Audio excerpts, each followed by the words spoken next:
అంటే శ్రద్ధ ఉండాలి. దేని మీద శ్రద్ధ ఉండాలా? గుడి మీద శ్రద్ధ ఉండాలి, దేవుని మీద శ్రద్ధ ఉండాలి, భక్తి మీద శ్రద్ధ ఉండాలి, ప్రార్థన మీద శ్రద్ధ ఉండాలి, చదువుటలో శ్రద్ధ ఉండాలి, హెచ్చరించటంలో శ్రద్ధ ఉండాలి, బోధించటంలో కూడా శ్రద్ధ ఉండాలి. ప్రేమ దేవుడి బిడ్డలారా, శ్రద్ధ లేకుండా ఏది కూడా చేయలేం. అందుకే భక్తులు అంటా ఉన్నాడు కదా, దేవుని కార్యమును అశ్రద్ధగా చేయువాడు శాపగ్రస్తుడు అవుతాడని లేఖన భాగాల్లో చూస్తా ఉన్నాం. దేవుని సన్నిధిని కూడా, దేవుని పనిని కూడా అశ్రద్ధ చేయొద్దు. బైబిల్ గ్రంథంలో ఉజ్జా అనబడినటువంటి ఒక వ్యక్తి ఉన్నాడు. ఆ వ్యక్తి దేవుని మందసాన్ని పట్టుకొని చనిపోయినటువంటి వాడుగా ఉన్నాడు. అయితే ఈ ఉజ్జా ఎందుకు చనిపోయాడు అని అనేది, ఆ ఉజ్జా ఎందుకు చనిపోయాడు అని అనేది మనం అర్థం చేసుకున్నప్పుడు దేవుని పనిని ఆయన అశ్రద్ధగా చేస్తున్నాడు, దేవుని కార్యాన్ని ఆయన అశ్రద్ధగా చేస్తున్నట్లుగా మనము చూస్తా ఉన్నాం. ప్రేమ దేవుడి బిడ్డలారా, దేవుని మందసాన్ని కహాతీయులు అనబడినటువంటి వారు, లేవి గోత్రానికి సంబంధించినటువంటి వారు మాత్రమే దానిని భుజాల మీద మోయాలి. అయితే ఆ దేవుని మందసము అబినాదాబు ఇంట్లో ఉన్నప్పుడు ఆ మందసాన్ని దావీదు మహారాజు యెరూషలేములోనికి దాన్ని దావీదు పురంలోకి తీసుకొని రావాలని 30,000 మందిని ఏకము చేసుకొని ఆ మందసాన్ని ఒక క్రొత్త ఎడ్ల బండి చేయించి దాని మీద మందసాన్ని పెట్టుకొని దాన్ని తోలుకుంటూ వస్తా ఉన్నారు. అయితే కొంత దూరం వచ్చినటువంటి తర్వాత కీదోను కళ్ళెం దగ్గరకు వచ్చినప్పుడు అక్కడ ఎడ్ల కాలు జారినందున మందసము పడిపోయేటువంటి సమయంలో ఉజ్జా అనబడినటువంటి వ్యక్తి ఆ యొక్క మందసాన్ని పట్టుకున్నప్పుడు దేవుని కోపము ఆ ఉజ్జా మీద రగులుకొని ఆ ఉజ్జాన్ని చంపివేసినట్లుగా మనము లేఖన భాగాలలో చూస్తా ఉన్నాం. అయితే ఉజ్జా ఎందుకు చనిపోయాడు అని మనం అర్థం చేసుకున్నప్పుడు ఆ ఉజ్జా దేని పట్టుకున్నాడు? దేవుని మందసాన్ని పట్టుకున్నాడు. పరిశుద్ధమైన దానిని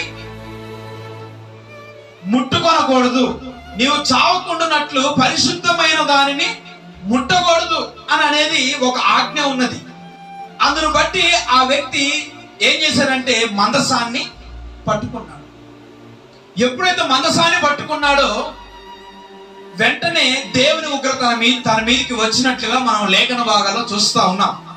అయితే కహాతీయులకి ఒక ఆజ్ఞ ఇవ్వబడింది, పరిశుద్ధమైన దానిని నీవు ముట్టుకొనకూడదు. మరి ఆ మందసాన్ని ఎట్లా ముట్టుకోవాలి అని అంటే, ఆ మందసానికి 4 ఉంగరములు పొదిగించబడి ఉన్నాయి. ఆ పొదిగించబడినటువంటి ఆ యొక్క ఉంగరపు రంధ్రాలలో కర్రలు అనబడినటువంటివి ఉంటాయి. వాటిని మాత్రమే పట్టుకోవాలే గాని మందసాన్ని పట్టుకోకూడదు. అయితే ఈ ఉజ్జా ఆ యొక్క కర్రల్ని పట్టుకోకుండా అశ్రద్ధగా దేవుని యొక్క మందసాన్ని పట్టుకున్నాడు. దేవుడు ముందే తెలియజేశాడు, దేవుని కార్యములను అశ్రద్ధగా చేయకూడదు. ఆ లేవి గోత్రానికి సంబంధించిన వారందరికీ కూడా తెలుసు, దేవుని మందసాన్ని లేవీలు దాన్ని భుజాల మీదనే మోయాలి. ఎటు తీసుకొని వెళ్ళినా గాని ఆ మందసాన్ని ఆ భుజాల మీద తీసుకొని వెళ్ళాలి. అయితే ఆ మందసాన్ని భుజాల మీద తీసుకొని వెళ్ళకుండా ఆ మందసాన్ని క్రొత్త ఎడ్ల బండి ఒకటి చేయించి ఆ ఎడ్ల బండి మీద దాన్ని తోలుకొని వచ్చేటువంటి వారుగా వారు ఉన్నారు.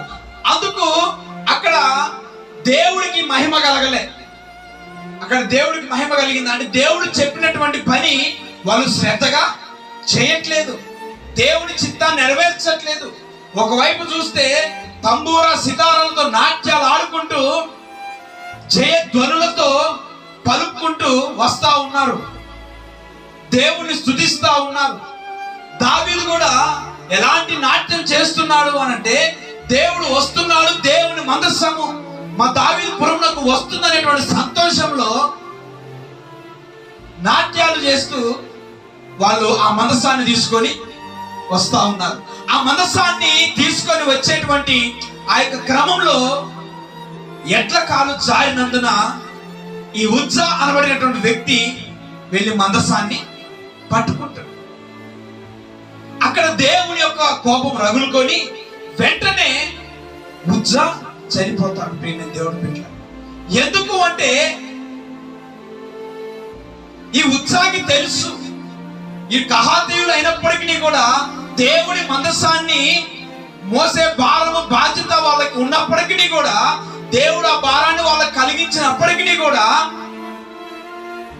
ఉజ్జాకు కూడా తెలుసు దేవుని మందస్సాన్ని భుజముల మీద మాత్రమే దీన్ని మొయ్యాలి అని తెలుసు. అయినప్పటికీ కూడా దేవునికి మహిమకరమైనటువంటి పని వాళ్ళు చేయట్లే. ఆ దేవుని మందస్సాన్ని ఎడ్ల బండి మీద ఎక్కించుకొని తీసుకొని వస్తా ఉన్నాం. అందును బట్టి ఉజ్జా చనిపోయినట్లుగా మనం లేఖన భాగాలలో చూస్తా ఉన్నాం. అంటే దేవుని కార్యాన్ని అశ్రద్ధగా చేయకూడదు. ఈరోజు మనం గమనించినట్లయితే ఆ యొక్క ఉజ్జా ఎందుకు చనిపోయాడు అనేది మనం గమనించినప్పుడు దేవుని పనిని అశ్రద్ధగా చేస్తా ఉన్నాడు. దేవుని మందస్సము 20 సంవత్సరాలు తన ఇంట్లో ఉన్నప్పటికీ కూడా, దేవుని మందస్సము 20 సంవత్సరాలు తన గృహంలో ఉన్నప్పటికీ కూడా ఆయన మందస్సాన్ని నిర్లక్ష్యం చేసినట్లుగా మనము ఆలోచించవచ్చు. ప్రియమైన దేవుడి బిడ్డలారా, ఆయన నా ఇంట్లోనే ఉన్నది కదా, ఇక నేను చేసినట్లు చేస్తే కుదిరిద్దేమో అని అనుకొని ఉండొచ్చు. ఇది బైబిల్, ఇది ఒక మందస్సం. ఇది మన ఇంట్లో ఉన్నప్పుడు ఇది నా ఇంట్లో ఉండే ఒక బుక్కే కదా అని అనుకోవచ్చు. ఇది దేవుని మందస్సం. దీన్ని నువ్వు ఏ రీతిగా వినియోగించుకుంటావో అంతలా నీవు ఆశీర్వదించబడతావు, అంతలా నీకు పరలోక రాజ్యం అనేటువంటిది పొందుకోగలుగుతావు. ఆయన నా ఇంట్లో ఉన్న బుక్కే కదా అని చెప్పి నువ్వు దీన్ని ఎక్కడ పడితే అక్కడ అశ్రద్ధ చేయకూడదు. ప్రార్థనలో అశ్రద్ధ చేయకూడదు. వాక్యం వినేటప్పుడు అశ్రద్ధ చేయకూడదు. సహవాసంలో అశ్రద్ధ చేయకూడదు. ఉదయాన్నే మందిరానికి వచ్చినప్పుడు అశ్రద్ధ చేయకూడదు. ఉజ్జా ఎందుకు చనిపోయాడు అంటే దేవుని కార్యాన్ని అశ్రద్ధగా చేశాడు. దేవుని కార్యాన్ని అశ్రద్ధగా చేశాడు కనుక ఆయన మరణించాడు. ప్రియమైన దేవుడు.